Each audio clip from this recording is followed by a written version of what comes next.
안녕하세요. 저는 철없는 20대를 보내고 인생의 큰 사건을 30대에 겪고 이제서야 철이 든 여자입니다. 40대의 저는 더욱 현명한 사람이 되어 있을까요? 30대 중반을 넘어서는 지금 몇 개월 전 말도 안 되는 일을 겪고 우라가 터져 화병까지 걸리는 줄 알았습니다. 어딘가에 속 시원하게 이야기를 하고 싶어도 제 얼굴에 침 뱉는 꼴 같아서 꽁꽁 숨겨왔습니다. 제가 이렇게 남자 보는 눈이 개똥 같은 애인지 상상도 못했었는데 이런 일을 겪고 나니까 알게 되더라고요. 그럼 지금부터 제가 어디에도 말하지 못한 저의 파혼 이야기를 시작해 보도록 하겠습니다. 저희 부모님은 말이죠. 정말 투자의 신이라고 할 정도로 대단하신 분들이십니다. 아니, 사실은 투자의 신이라고 하긴 좀 그렇고 땅 보는 눈이 유별나게 좋다고나 할까요? 운이 좋은 건가? 아무튼 젊은 시절부터 부동산에 관심이 많았다고 하셨어요. 신림동 땅값이 정말 저렴했던 시절 그곳에 땅을 여러 군데 봐두셨고 돈이 생기면서 조금씩 땅을 사서 모으셨다고 했습니다. 그 당시에 신림동은 뭐 상권도 정말 아무것도 없었고 다세대 주택들만 즐비하고 도로 상황도 별로였다고 했습니다. 산동네 같은 느낌이 물씬 들 정도로 오밀조밀하게 지어진 집들 때문에 불편함도 많았다고 했어요. 지금은 큰 상가도 들어오고 화려한 도시로 변했지만 그 당시에는 정말 아무것도 없었대요. 그런 땅을 조금씩 모으다 보니 꽤 많은 터를 가지게 되신 것이죠. 그 터를 사설 주차장처럼 돈 받고 월 주차 위주로 운영하시다가 어머니께서 몸이 아프셔서 고생하기 시작할 때쯤 아버지께서 생각을 바꾸셨습니다. 어머니의 병간호를 위해 다니시던 회사를 그만두시고 어머니 옆을 지키시면서 간병을 시작하셨어요. 아버지께서 고생하는 모습을 보면서도 저는 대학에 다니던 시절이라 학교 생활이 바빠 아버지를 제대로 도와드리지 못했네요. 제가 다니던 학교가 관악산을 끼고 있는 국립대여서 정말 한눈 잠깐 팔면 성적이 와르르 무너지기 쉬웠거든요. 워낙 같은 학교 다니는 친구들이 공부를 잘해서요. 아버지께서 간병을 시작하신 이후에 퇴직금을 받으신 것도 있고 그동안 악착같이 모아두신 여유자금도 있긴 했지만 병원비라는 게 돈을 까먹기만 하는 거니까 아버지께서 약간의 위기감을 느끼셨던 것 같아요. 주차장으로 사용하던 터를 모조리 계산해 보니 건물을 올리기에 충분하다고 생각하셨던 것 같습니다. 아버지께서 대출을 받아 신림동 땅에 건물을 지으셨어요. 저는 너무 무리하시는 거 아니냐고 했는데 아버지께서는 일종의 투자이니 걱정하지 말라고 하셨습니다. 그쪽이 학교가 있고 또 고시촌으로 유명하다 보니까 원룸 장사가 잘 될 거라는 이유에서 시작하신 일이었어요. 건물을 거리상으로 떨어진 터에 두 채를 지으셨는데 하나는 원룸만 있는 6층까지 건물이고 하나는 투룸과 원룸이 같이 있는 빌라 형식의 건물이었습니다. 거기다가 딸 하나뿐인 아버지는 원룸을 아예 여성 전용 건물로 못 박으셨어요. 보안도 철저하게 감시하셨고 CCTV도 다른 건물들에 비해 3배 이상 많이 달아두셨습니다. 그러다 보니 여학생들에게 인기가 좋았고 원룸을 새놓자마자 언제 공실이 생기는지 문의도 많이 들어왔습니다. 저도 대학을 졸업하자마자 구로에 있는 IT 전문 업체에 취직을 하게 되면서 아버지의 투룸 빌라 형식 건물에 입주를 하게 되었습니다. 그 꼭대기층은 다른 층보다 훨씬 넓은 투룸이었는데 언젠가 저를 위해 주고 싶으셨다고 하셨어요. 저는 기꺼이 그 집으로 들어가 둥지를 틀었습니다. 그렇게 회사 일에 적응하게 된 지 얼마 되지 않아 어머니의 병색은 나아질 기미가 보이지 않더니 결국 세상을 떠나시게 되었습니다. 아버지와 저와 둘이 남게 되자 아버지는 저와 함께 투룸에 들어오지 않으시고 어머니와 살던 본가를 정리하시고는 원룸으로 들어가셨어요. 원룸에 반지하 공간도 있었거든요. 아버지께서는 영 불안하시다며 1층 제일 바깥쪽 집으로 들어가시면서 원룸 관리도 하시겠다고 했어요. 거기다가 다 큰 딸이랑 둘이 살면 딸이 불편할 것 같다는 이유도 한몫했습니다. 저는 괜찮다고 아버지 혼자 외롭게 사시는 것보다 같이 부대끼며 사는 게 좋지 않겠냐고 했지만 아버지는 끝내 거절하셨습니다. 혹시 남자친구라도 생기면 혼자 사는 게 편하지 않겠냐고 허허 웃으시더라고요. 저는 은근 민망했지만 오죽하면 저렇게까지 거절하실까 싶어서 혼자 살겠다고 했죠. 아버지는 건물 1층으로 들어가 원룸을 전체적으로 관리를 하셨어요. 경비도 서시고 세입자들이 불편하지 않게 일일이 수리도 해주시면서 바쁘게 사셨습니다. 원룸촌 특성상 대학생들이 많이 살고 있었거든요. 거기다가 여성 전용으로 운영을 하다 보니 아버지께서 은근히 손보실 때가 많더라고요. 예를 들면 전구도 갈아 끼워주시고 수도관이 막혔다고 하면 기계를 이용해서 뚫어주시기도 하고요. 세입자들에게는 두 번째 아빠가 생긴 기분이 들게 해주고 싶다면서 굳은 일도 마다하지 않고 시간에 상관없이 세입자들을 도와주셨습니다. 가끔가다 지하철역에서 원룸까지 오는 길이 골목길이라 위험하다며 밤에는 손수 지하철역으로 마중도 나가주셨어요. 그러니 세입자들과도 관계가 좋게 유지가 되었고 대학을 졸업할 때까지 저희 원룸에서 나가지 않는 사람들도 있었습니다. 다른 원룸보다 건물도 신식이고 보안도 잘 되다 보니 월세가 비싸긴 했지만 그래도 공실 하나 없을 정도로 유명한 원룸이었어요. 오죽하면 신입생 중에 여학생이 집을 구한다 하면 공인중개사분들이 아버지께 공실 없냐고 따로 연락이 올 정도였습니다. 아버지는 차곡차곡 월세를 모아 대출금을 다 갚아내셨고 나머지 짜투리 땅에 원룸을 더 지어 올릴까 고민을 하셨습니다. 아버지의 원룸이 얼마나 친절하고 좋다고 소문이 났으면 다른 분들도 아버지에게 원룸을 더 늘리라고 하셨을까요? 혼자 사는 여학생들이 꼭 딸같이 느껴진다면서 아버지는 그들에게 온갖 정성을 다 쏟아 부으셨습니다. 크리스마스 시즌이 되면 각 집마다 케이크를 돌리고 방학 중에는 월세를 조금 깎아주시기도 했어요. 다들 본가에 내려가 집이 비어 있으니까 월세를 다 받기가 좀 그렇다는 이유에서요. 입주해 있는 세입자들도 우리 아버지에게 아빠 하면서 살갑게 굴고 세입자들의 부모님들도 우리 아버지께 참 잘하셨습니다. 그래도 원룸 특성상 건물에 35가구 정도가 들어올 수 있었는데 그들이 모두 잘한다는 건 그만큼 아버지의 노력이 있었기 때문 아닐까요? 제가 너무 아버지 자랑을 늘어놓았죠. 하고 싶은 이야기는 이게 아니었는데. 아무튼 저는 자랑스러운 우리 아버지의 자랑을 하염없이 늘어놓을 수 있을 정도로 아버지를 사랑합니다. 다른 집은 아버지와 딸 사이가 서먹하다고 했지만 병을 오래 앓으셨던 어머니 덕에 아버지와 저는 끈끈함이 남달랐어요. 그렇게 세월이 흘러 제 나이 32살쯤 사건의 전조가 일어나기 시작했습니다. 저는 그때 회사에서 대리를 달고 열심히 업무를 보고 있었을 시기였어요. IT 기업의 특성상 하루 종일 컴퓨터만 들여다보고 잘못된 소스를 찾아내야 하는 직업이었기에 피로도가 정말 남달랐습니다. 돈은 그만큼 많이 만질 수 있지만 건강을 꽤 해치는 직업이라고도 할 수 있었죠. 무료한 일상에 빠져들어 하루 종일 컴퓨터만 들여다보고 책으로 공부를 하고 쉴 틈 없이 지내고 있었어요. 그런데 저의 대학 동창이 뜬금없이 연락이 와서는 소개팅 한 번만 할 생각이 없냐고 묻더라고요. 저는 당연히 거절했습니다. 일이 바빠서 야근이 매일같이 밀려 있는데 남자를 만날 시간이 어디에 있겠습니까? 거기다가 하루빨리 과장을 달고 싶은 마음에 누구보다 열심히 일을 하고 있었는데 연애할 생각도 전혀 없었고요.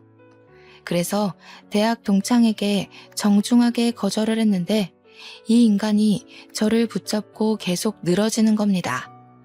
너무너무 괜찮은 사람이라고 남주긴 아까운데 저라서 꼭 소개를 해주고 싶다고 했습니다. 우연히 같이 술자리를 했는데 메신저에 있는 제 사진을 보고 소개를 받고 싶다고 몇 날 며칠을 졸라댔대요. 자기도 피곤하다면서 한 번만 만나달라고 애걸복걸을 하는데 도무지 그냥 넘어갈 수가 없었습니다. 왜냐하면 그 동기가 대학 시절에 조별과제를 하면서 저를 도와준 적이 한두 번이 아니었거든요. 계속 부탁을 하니까 저도 거절할 핑계도 없고 그래서 한 번만 만나보겠다고 했습니다. 소개팅을 하기로 한 남자는 S기업에 다니고 있다고 했어요. 그 회사가 엄청난 대기업이잖아요. 저는 전문 기업으로 빠지느라 대기업 산하에 있는 회사였거든요. 물론 소속으로 따지면 저도 대기업이긴 했지만 본사 직원과는 또 다른 느낌이긴 하죠. 너무너무 괜찮은 사람이라는 말도 있었고 승진도 탄탄대로라며 미래를 생각하면 이런 남자를 만나야 한다고 동기가 침이 마르도록 칭찬을 하더라고요. 저도 속물은 속물인지라 혹하긴 했어요. 한 번만 만나보고 별로면 두 번은 안 만난다고 못을 받고는 소개팅 자리에 나갔습니다. 첫인상은 그냥 평범 그 자체였어요. 우리 회사에서도 꽤 볼 수 있는 외모였습니다. 정말 평범함 그 자체요. 단지 회사 사람들처럼 배불뚝이는 아니었다는 게 단 한 가지의 위안이 되었으니까요. 그 나이에 앉아서 운동도 안 하고 술만 먹어서 배 나온 사람이 얼마나 많은지 다들 아시죠? 배는 없다는 사실이 안도감을 준다는 것에 웃음이 비죽 나올 뻔했지만 갈무리하고 밥을 먹었습니다. 그런데 식사 매너가 꽤 좋더라고요. 남의 음식을 탐내는 사람도 아니고 막 흘리거나 묻히거나 하면서 먹는 사람도 아니었고요. 그걸로도 나름 플러스가 되는 모습이었는데 이 사람이 은근 유머 감각이 있는 거예요. 툭툭 던지는 말이 어찌나 웃기던지 오래간만에 그렇게 웃으면서 밥을 먹어본 것 같네요. 대화도 잘 통하고 전문 분야에 대한 이야기가 나오는데 은근히 용어도 많이 알고 하더라고요. 전공도 아니고 그 분야에서 일을 하는 것도 아닌데 대화가 잘 통해서 물어보니까 저를 만나고 싶은 마음에 공부를 했대요. 그런 모습이 전부 플러스가 되면서 평범하게 생긴 얼굴이 장점 같아 보이더라고요. 더 못나지 않고 딱 평균인 얼굴이 얼마나 다행인가. 못생겼으면 밥 먹기도 싫었을 텐데 하면서 저 스스로를 다독이고 있더라니까요. 대기업 다닌다고 은근히 저 무시하거나 으스대거나 할 줄 알았는데 그런 것도 전혀 없었어요. 오히려 저에게 그 어려운 컴퓨터 언어를 다룬다면서 저를 축혀 세우더라고요. 우리 회사 사람들은 여자가 일만 하고 사근사근한 맛이 없다면서 저를 깎아내리기 바빴는데 말이죠. 제 전문 분야도 아닌 사람이 저를 위해 이 정도로 공부도 해오고 저를 올려치게 해주는 모습을 보여주는데 누가 호감 가지 않을 수 있겠어요? 자연스럽게 소개팅남과 다음 만남에 대한 약속까지 잡아버리고 집으로 돌아왔습니다. 그날부터 매일 빠짐없이 저에게 아침 인사를 문자로 남기는데 너무 센스 있게 날씨를 알려주는 거예요. 오늘은 오후에 비가 온다고 하니까 우산을 꼭 챙겨서 나가세요 하는데 맞춤법도 틀리는 거 하나 없이 온점까지 정확하더라고요. 세상에 요즘 맞춤법 틀리는 사람도 엄청나게 많잖아요. 제가 얼마 전에 회사 사람이 뜬금없이 메신저로 모르는 개 산책이라고 보내서 모르는 개를 왜 산책시킨다는 거야? 하고 있었는데 그게 모르는 개 산책이라는 말이었어요. 제가 그날 얼마나 충격을 받았는지 정말 말로 하기 힘드네요. 애프터를 그 이후로 3번 정도 더 받아서 데이트를 했어요. 시간이 지날수록 단점은 눈에 보이지 않고 장점만 보이더라고요. 딱 자기 연봉에 맞는 차를 끌고 다니고 명품에 빠져있는 사치스러운 남자도 아니었어요. 물론 저도 대충 대기업에 다니니까 서로의 연봉이 대충 가늠이 가잖아요. 그 남자도 저의 행색을 보고 느낀 것들이 있었겠죠. 아, 우리 아버지가 건물을 2채 가지고 있다는 이야기는 하지 않았어요. 아무래도 요즘 조물주 위에 건물주라는 말도 있고 아버지의 재산인데 마치 제 것처럼 느낄까봐 일부러 말하지 않았습니다. 어머니께서 돌아가시고 받은 보험금에 원룸 월세 받은 걸로 대출금은 다 갚아서 온전한 아버지의 건물이긴 하지만 저희 아버지께서도 허튼데 돈 쓰시는 분은 아니시거든요. 항상 검소하게 돈을 모으면서 투자에만 화끈하셨던 분인지라 굳이 긁어부스름 만들 필요는 없다고 생각했어요. 보통 건물주라고 하면 외제차 끌고 명품 휘감고 다니는 사람으로 오해를 많이 하시니까요. 우리 아버지는 10년째 같은 구두를 신고 다니시고 밑창이 다 드러나도 수선을 맡기면서 오래오래 한 물건을 고집하시는 분이셨어요. 딴 마음 먹고 들이대는 건 제 쪽에서 거절이라 저는 꽁꽁 숨겼습니다. 그럼에도 불구하고 이 사람은 제 모습 그대로를 사랑해 주었어요. 저는 그걸 느꼈고 갑자기 타오른 사랑을 주체하지 못하고 저희는 뜨거운 연인이 되었습니다. 그때부터는 정말 다른 연인들처럼 주말에는 데이트하느라 바빴습니다. 나이 30 넘어서 국내 놀이동산에 가서 교복 입고 데이트를 했을 때 어찌나 서로의 모습을 보고 웃었는지요. 한 12년 만에 입어보는 교복이 그렇게도 어색하고 이상하더라고요. 예전에는 매일같이 입었던 교복인데 세월이 흐른 게 정통으로 느껴졌다고나 할까요? 그렇게 데이트를 하면서 서로 가족에 대한 이야기도 하고 저희 어머니께서 돌아가신 이야기도 털어놓았습니다. 남자친구는 저에게 여동생이 하나 있는데 아직 고등학교 3학년이라며 14살이나 차이 나는 동생이라고 이야기를 했어요. 중학교 1학년 때 갓난아기가 집에 딱 동생이라고 들어오는데 너무너무 이상했대요. 어머니의 배부른 모습을 다 봤는데도 믿기지가 않아서 처음에는 받아들이는 게 힘들었다고 이야기를 하더라고요. 그때 예뻐해주지 못했던 게 미안해서 지금은 둘도 없이 챙기는 사이라고 했습니다. 사진을 보니까 뽀샤시한 게 너무 귀엽고 예쁘게 생겼더라고요. 제가 남자친구한테 장난으로 외모는 동생이 다 빼앗아간 것 같다고 너무 예쁘다고 이야기를 했어요. 남자친구도 알고 있다면서 공부도 엄청 잘한다고 특강 들으러 강남에 있는 학원에 다니는데 누가 채갈까봐 무섭다고 했어요. 그러면서 저한테 관악산을 끼고 있는 국립대 출신 아니냐고 묻길래 그렇다고 하니 동생의 목표가 거기라고 했습니다. 저에게 후배가 될 수도 있다면서 나중에 공부하는 방법 좀 잘 알려달라고 조만간 한번 보자고 했어요. 공부에 손을 놓은 지가 벌써 10년 이상이 흘렀는데 뭘 가르쳐 줄 수 있겠어요. 하지만 여동생이랑 친해지고 싶은 마음이 들어서 알겠다고 했습니다. 남자친구는 여동생에게 딱 하나 단점이 있다고 했어요. 너무나도 막둥이로 사랑만 받고 자라서 성격이 좀 모났다고 했습니다.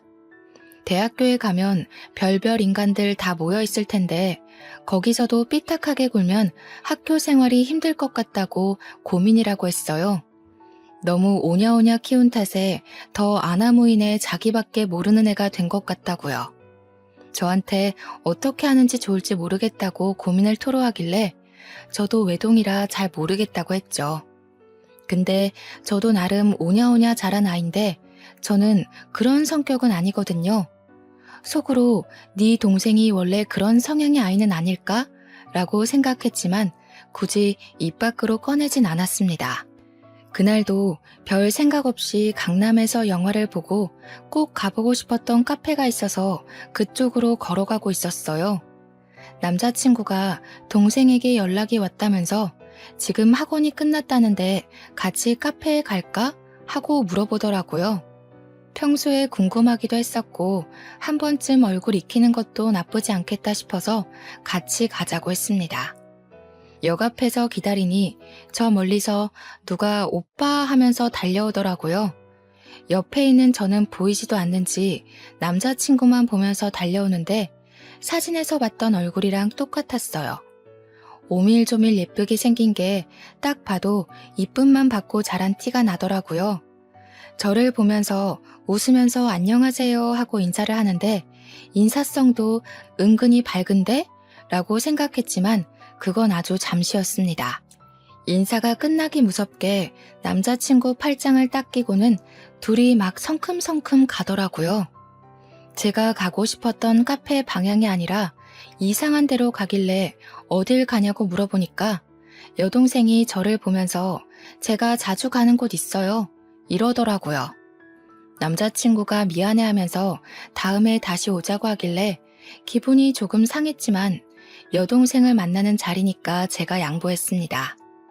그렇게 카페에 가서 주문을 하려는데 남자친구가 가서 주문하고 오겠다며 앉아있으라고 했어요. 여동생이랑 마주보고 앉아서 약간 어색한 공기를 느끼고 있는데 저를 쓱 한번 보더니 언니는 계산 같은 거 전혀 안 하나 봐요? 이러는 거예요. 그래서 제가 그냥 웃으면서 그게 무슨 말이냐고 물어봤더니 아니, 보통 커피는 여자가 사는 거 아닌가? 이러는 거 아니겠습니까? 대꾸할 가치가 없다고 느껴져서 그냥 피식 웃고 말았습니다. 무슨 벌써부터 조그마한 게 시누이 노릇을 하려고 하는 건지 조금 우습더라고요. 게다가 제가 IT 계열 남자만 득식을 한 곳에서 어떻게 꾸역꾸역 살아남았는지 모르니까 저를 만만하게 본 거 아니겠어요?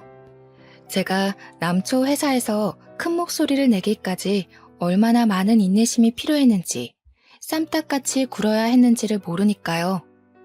남자친구가 커피를 가지고 돌아오고 나서는 여동생이 한참을 저를 빤히 쳐다보다가 입을 열더라고요. 다음에 만날 때는 선물 같은 거 준비해 오시는 거 알죠? 뭐 가지고 싶은 게 있어요? 수능 끝나면 안 그래도 선물 하나 해줄까 생각하고 있었어요. 어머, 언니 센스 있으시다. 그러면 저는 태블릿 PC나 노트북 가지고 싶어요. 이야기 들어보니까 대학 다닐 때 필수라고 하더라고요. 저는 깜짝 놀랐습니다. 뭐 끽해봐야 립스틱이나 파우더 같은 걸 생각했는데 거의 150만 원에 가까운 전자제품을 사달라고 하니까요. 게다가 그걸 왜 저한테 사달라고 하는지 그런 고가의 제품은 가족들에게 사달라고 하는 게 맞지 않나요? 저도 뭐 언젠간 가족이 될 수도 있지만 지금은 남남이거나 마찬가지인데요. 결혼식장 들어갈 때까지 사람 일은 모르는 거라고 하잖아요. 어이가 없어서 그냥 빤히 바라보고 있는데 남자친구가 이리저리 눈치를 보더라고요. 언니, 제가 우리 집 정말 막둥이라서 정말 예쁨 받으면서 자랐거든요. 제가 언니 싫다고 하면 우리 오빠랑 결혼 못할걸요? 그 이야기를 하자마자 남자친구가 여동생에게 조금 큰 소리를 냈어요. 왜 그런 말도 안 되는 소리를 하냐고 선 넘는 거라고 하면서요. 노트북은 자기가 사줄 테니까 저한테 그런 거 요구하지 말라고 딱 잘라서 이야기하니까 입을 삐죽 내밀더라고요. 신우될 사람한테 그런 거 하나 못 해줘? 이러면서 끝까지 물고 늘어지는데 제가 그냥 남자친구 손을 꼭 잡으면서 말렸습니다. 나중에 저한테 커피 주문하고 받아오는 사이에 다른 이야기 한 건 없냐고 이야기하길래 그냥 없다고 했어요. 맘 같아서는 네 오빠랑 결혼할지 안 할지도 모르잖아? 라고 하고 싶었지만 남자친구가 상처받을까봐 말을 못하겠더라고요. 별말 안 했다고 걱정할 만한 일은 없었다고 잘 마무리한 뒤에 집으로 돌아왔습니다. 맥주 한 캔을 마시면서 다시 곱씹어 생각해봐도 조그마한 게 아주 기어오르는 꼴이 짜증이 났어요. 다음에 만나게 되면 제대로 한 방 먹여줘야겠다 하는 생각만 했습니다. 그렇게 남자친구랑은 불같은 사랑을 이어가고 있을 무렵 날이 점점 추워지더니 뉴스에서 수능날 최강 한파가 몰아닥칠 예정이라고 하더라고요. 그제야 달력을 보니 11월 중순이었어요. 12년을 수능만 보고 달려왔었는데 회사에 취직하고 삶이 바빠 그 시절 기억은 몽땅 사라진 건지 수능날이 언제인지도 모르고 살고 있었더라고요. 남자친구의 여동생이 수능을 보겠구나 싶어서 남자친구를 통해 초콜릿이랑 엿이랑 마카롱 같은 간식을 들려보냈습니다. 아직 결혼 이야기도 없는 상태여서 그 정도가 저에게는 최선이라고 생각했기 때문이었어요. 잘 전해줬냐고 물어보니까 남자친구가 저에게 여동생이 너무 고맙다고 했다면서 저에게 직접 감사 인사를 하고 싶다고 했대요. 휴대폰 번호를 알려줘도 괜찮겠냐고 물어보길래 그냥 알겠다고 했습니다. 제가 거기서 싫은데? 라고 해봐야 저만 이상한 사람이 될 것 같았거든요. 한 30분 있다가 모르는 번호로 문자가 하나 딱 들어왔는데 내용이 아주 가관이었어요. 선물은 감사한데요. 저 이런 거 잘 안 먹어서요. 크리스마스 겸 대학 입학 선물로는 태블릿 PC로 부탁드릴게요.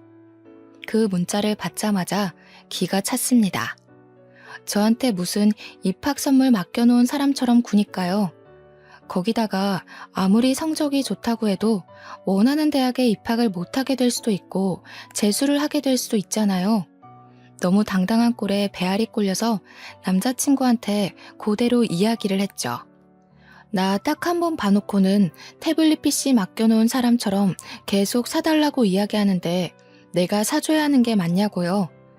물론 제 월급으로 그거 하나 못해줄 형편은 아니죠. 그래도 사람이 괘씸하잖아요. 제가 진심으로 축하해서 사주는 거랑 맡겨둔 거 찾아가는 마냥 도둑놈처럼 내놓으라는 심보가 다르니까요. 그랬더니 남자친구가 상상도 못했던 일이었는지 무척 당황해하면서 자기가 알아서 하겠다고 했어요. 그러면서 저에게 여동생에게 바로 문자가 와서는 심통을 부리는 거예요. 우리 오빠한테 뭐라고 일렀길래 오빠가 화를 내고 그래요? 언니, 우리 오빠랑 결혼 생각 없나 봐요? 두고 봐요. 결혼 생각은 누구 덕에 자꾸 사라지네요. 저는 그 문자를 보내놓고 여동생의 번호를 차단해버렸습니다. 제가 뭐라고 저한테 그런 소리를 해대는지 너무 어이가 없었으니까요. 남자친구는 저에게 계속해서 사과를 했고 일단 저는 받아주었어요. 여동생 때문에 이 사람과 헤어지자니 제 마음이 너무 깊었던 거죠. 그렇게 한파가 지나가고 대학 입시 합격 발표가 났는데 여동생이 정말 제 학교 후배가 되었더라고요. 집에서 학교까지 거리가 좀 있다면서 자취를 하려고 하는데 제가 신림동에 살고 있으니까 어디가 좋겠냐고 물어보더라고요. 제가 살고 있는 건물은 평수가 조금 커서 월세 내기가 벅찼는지 원룸으로 추천해달라고 했어요. 때마침 졸업 시즌이기도 하고 그래서 이 동네에 원룸이 와르르 빠질 때라 방 많을 거라고 천천히 알아보라고 했습니다. 저보고 같이 돌아다녔으면 좋겠다는 식으로 이야기하는데 여동생 보기가 싫어서 바쁘다고 거절했어요.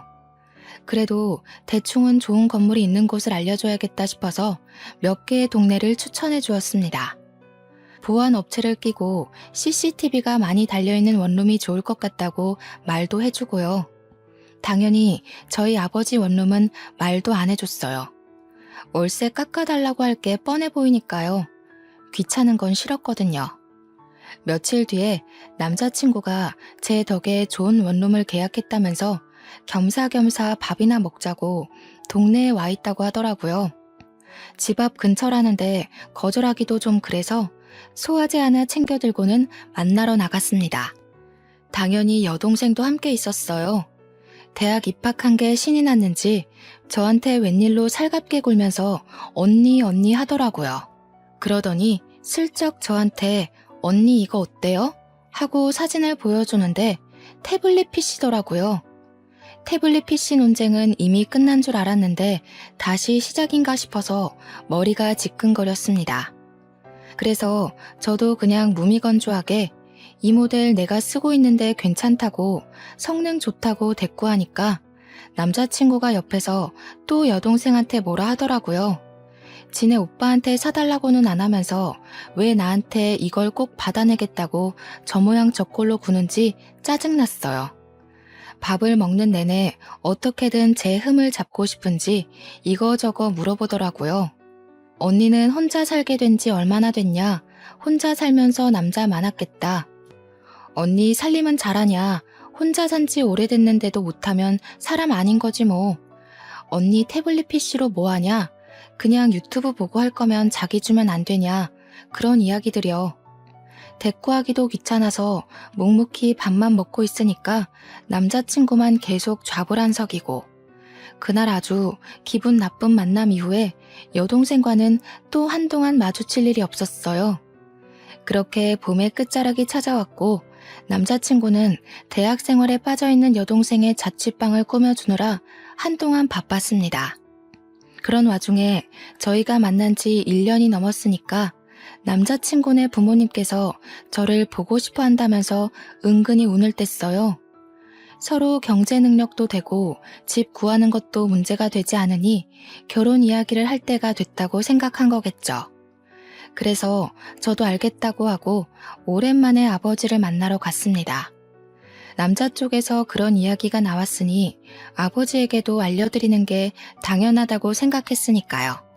그런데 아버지의 얼굴이 많이 상해 있으셨어요. 불과 2달 전에 만났을 때만 해도 이 정도는 아니었던 것 같은데 어디 아프신 곳이 있나 걱정이 되었죠. 그래서 무슨 일 있냐고 여쭈어 보니 요즘 힘들어 죽겠다고 하시는 거예요. 원룸을 관리하시면서 죽겠다는 이야기는 한 번도 하신 적이 없으셨었는데 그러더니 아버지께서 1년만 참으면 된다고 하시더라고요. 세입자한테 무슨 문제가 있냐고 바로 여쭈어 봤죠. 원룸 특성상 2년 계약은 잘 안 하고 보통 1년씩 계약을 많이 하거든요. 그러니까 이번에 새로운 세입자들이 입주를 많이 했는데 그중 한 집이 좀 말썽이라고 하시더라고요. 벽지도 멀쩡한데 곰팡이 냄새 나는 것 같다고 도배도 새로 싹 해달라고 하고 뭐가 마음에 안 들고 저게 불편하다 하고 귀찮게 군대요. 전구 갈아 끼우고 하수구 뚫어주고 하는 건 다른 집들도 다 해주는 일이니까 그냥 묵묵히 도와줬는데 벌레를 잡아달라고 부른대요. 모기나 파리 같은 것도 다 잡아달라고 전화를 해서 귀찮게 한다는 거예요. 그래서 제가 미친 거 아니냐고 그런 걸 왜 해주냐고 전화를 받지 말라고 했죠. 그랬더니 아버지께서 딸이라고 생각하니까 무시를 할 수가 없다고 하시면서 저에게 왜 보자고 했냐고 물어보시는 거예요. 그제야 생각이 나서 남자친구네 부모님께서 저를 보고 싶어 하신다고 아빠한테도 소개해주고 싶다고 이야기를 했습니다. 자기가 미리 봐서 뭐 하겠냐고 결혼하기로 하고 나면 그때 보여주라 해서 알겠다고 했죠. 아빠랑 맛있는 밥까지 든든하게 먹고 그 주 주말에 남자친구네 부모님을 만나러 갔습니다. 그런데 그 자리에 꼴보기 싫은 여동생도 와 있더라고요. 인사부터 시작해서 이런저런 대화를 나누다가 대학 이야기 나왔어요. 예비 시부모님은 예비 신우의 대학에 자부심이 있어 보였고 저도 그 학교 출신이라고 하니 너무나도 좋아하셨습니다. 자취하는 동네도 비슷하던데 미리 친해지면 좋겠다. 참 야무지게 생겼다면서 저를 벌써부터 며느리 취급을 해주셨어요. 그런데 제 이야기 위주로 돌아가는 그 자리가 싫었던 건지 철없는 예비 신우가 분위기를 확 깨더군요. 근데 언니네 엄마는 왜 돌아가셨어요? 저한테는 아픈 이야기인데 저런 이야기를 아무렇지 않게 물어보는 게 솔직히 선 넘는 짓이라고 생각했어요.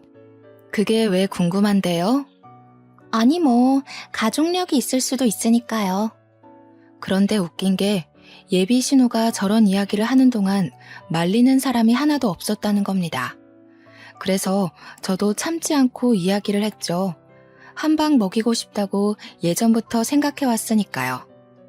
아가씨 들창코인 건 왜 그렇게 생겼어요? 가족력이에요? 이러면 기분 안 나빠요? 예비 신우의 얼굴이 예쁘게 생기긴 했는데 정면에서 봐도 콧구멍이 보일 정도로 살짝 들창코였거든요. 수능 끝나자마자 계속 코 수술하고 싶다고 노래를 불렀다는 걸 예비 신랑에게 들어서 알고 있었어요.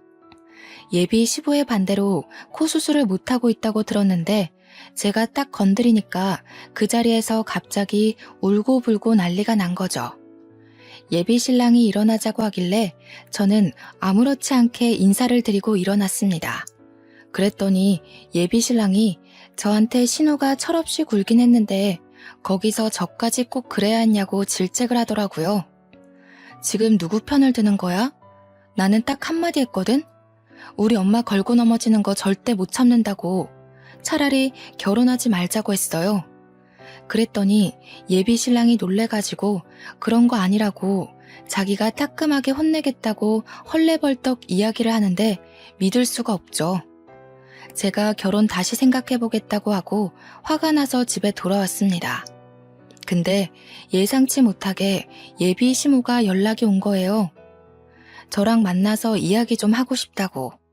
예비 신우를 너무 버릇없이 키워서 미안하다고 사과를 하셨어요. 예비 신랑의 이야기를 들어보니까 똑 부러지고 야무진 친구던데 꼭 며느리 삼고 싶다고 생각했다면서 결혼에 대해 다시 생각하겠다는 거 빈말이길 바란다고요. 그래서 저는 솔직하게 이야기를 했습니다. 우리 어머니에 대한 이야기를 그런 식으로 소비하는 거 싫다고요. 신우가 직접 와서 저에게 사과를 했으면 좋겠다고 하니까 꼭 그렇게 해주겠대요. 그러더니 진짜 저한테 울며 겨자 먹기로 사과하러 온 거 있죠? 하기 싫은 티 팍팍 내긴 했지만 예비 신랑하고 예비 시모가 저한테 미안해하면서 그러니까 신우도 별 수 없죠. 저한테 잘못했다고 하길래 우리 어머니 이야기 2번 다신 입에도 올리지 말라고 하니 알겠다고 했어요. 그런데 이게 기폭제가 된 건지 시댁 쪽에서 더 질질 끌고 있냐고 이제 33살이니까 결혼할 나이가 됐다면서 빨리 상견례를 하자고 했어요. 뭐 신우만 아니면 나쁠 일 없겠다 싶어서 저도 좋다고 했습니다. 날짜를 맞추고 제가 예비 신랑에게 신신당부를 했어요. 절대로 신우의 입 벌리게 하지 말라고요. 우리 아버지가 상당히 자상한 아버지지만 제가 상처받는 꼴은 절대 못 보는 사람이라고 했습니다. 제가 결혼하지 말자고 한 것도 있고 강경하게 나오면 끝을 보는 성격인 걸 아는지라 예비 신랑도 알겠다고 했어요. 상견례 날짜가 다가오고 예비 신우가 사고만 치지 않으면 아무 일도 없을 거라 생각하고 아버지와 함께 자리에 나갔습니다. 이미 예비 시부모님과 예비 신우까지 전부 다 자리에 도착해 있더라고요. 그래서 안녕하세요 하고 공손하게 인사를 드리고 저희 아버지를 소개해 드렸습니다. 아버지도 처음 뵙겠습니다 하고 인사를 하는데 예비 신우의 얼굴을 보고 딱딱하게 얼굴이 굳어지시는 거예요. 저는 순간 아버지의 얼굴을 보고 무슨 일이 있는 건가 싶어서 깜짝 놀랐죠. 그런데 정말 하늘이 저를 살린 건지 아니면 나락으로 보낸 건지 신우가 픽 웃으면서 이야기를 하는 겁니다. 뭐야, 언니네 아버지가 경비 아저씨였어? 우리 아버지께서 원룸을 관리하고 계시니까 뭐 경비도 하고 수리도 하고 건물주이기도 하니까 틀린 말은 아니잖아요.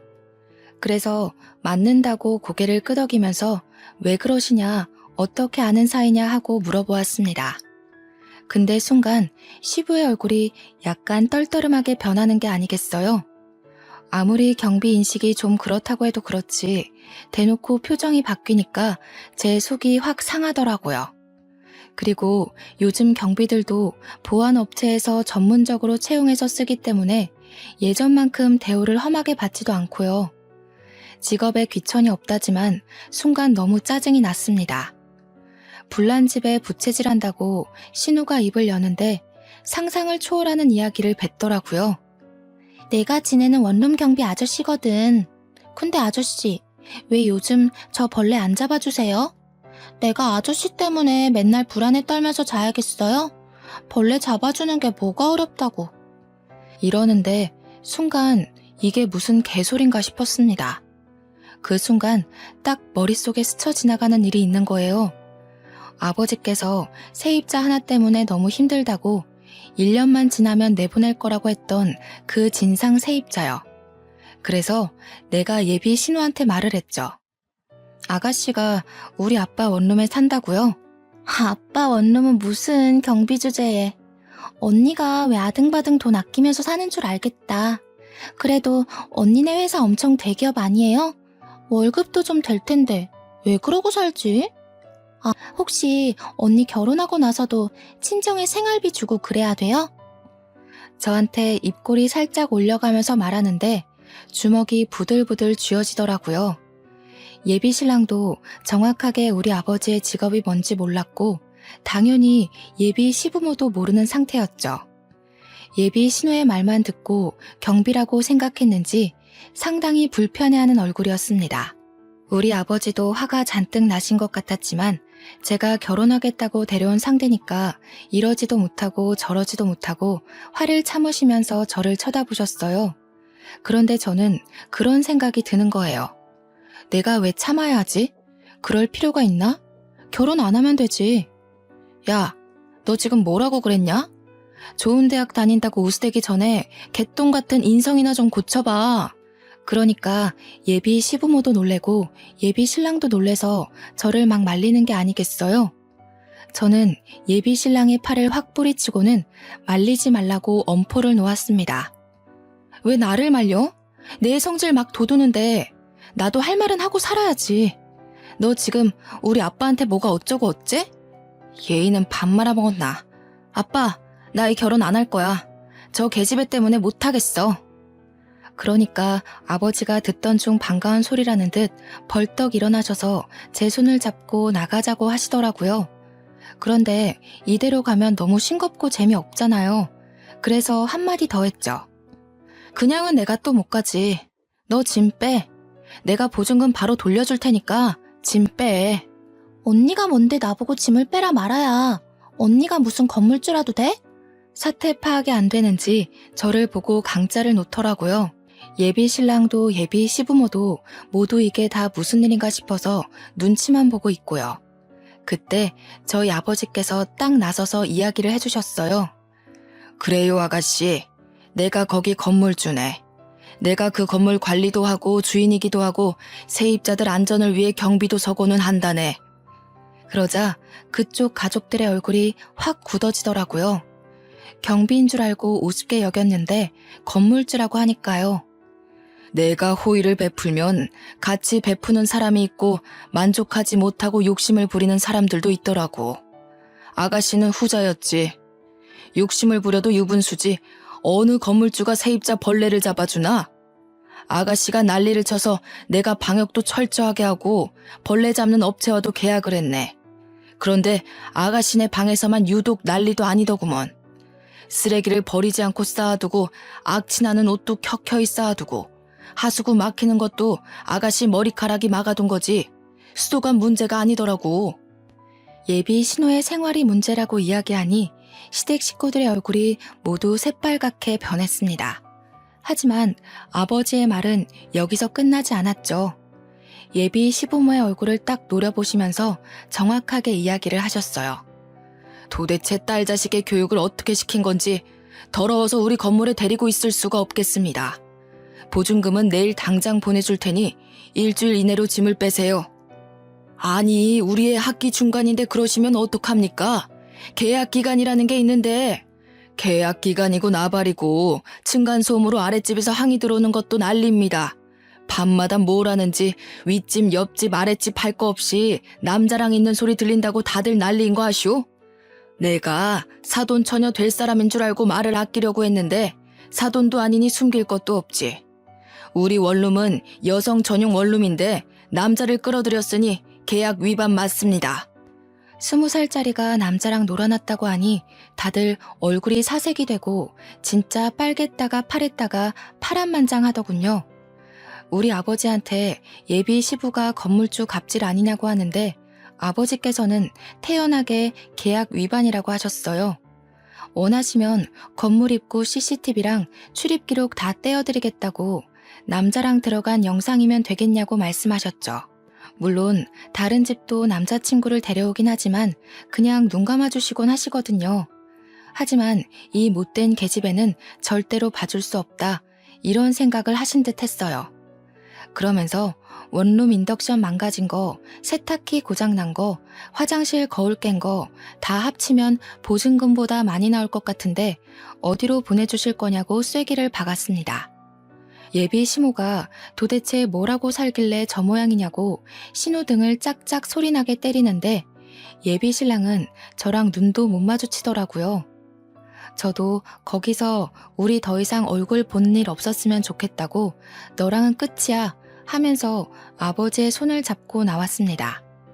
시원한 가을 공기 맞으면서 딱 나오는데 갑자기 웃음이 확 터지더라고요. 아버지께 죄송해서 앞으로는 보는 눈 좀 키우겠다고 하고 아버지는 지금이라도 쪽나서 다행이라 하시고 둘이 오래간만에 떡볶이 사 먹고 맥주 한잔 했었습니다. 당연한 수순으로 아버지 원룸에서 그 못된 계집애는 쫓겨났고요. 아버지께서 인근 원룸 주인들이랑 부동산의 진상이라고 소문낸 덕분에 근처 좋은 방들은 얻지 못했다고 들었습니다. 저희 아버지가 건물주인 걸 알게 되고 제가 더 아까운 건지 뭔지 그쪽 집에서 여러 번 연락이 왔는데 다 차단해버렸어요. 저는 그 이후에 과장으로 승진을 했고 지금은 좋은 사람 만나서 알콩달콩 연애 중이랍니다. 한 번의 실패가 있어서 두렵긴 했지만 이번 사람은 정말 좋은 사람이라 믿고 의지하고 있습니다. 곧 프로포즈를 받을 것 같은데 살짝 겁이 나긴 하네요. 그래도 알을 깨고 나온 병아리처럼 결혼을 향해 한 발 내디뎌 보겠습니다. 저의 미래를 모두 응원해주세요. 감사합니다.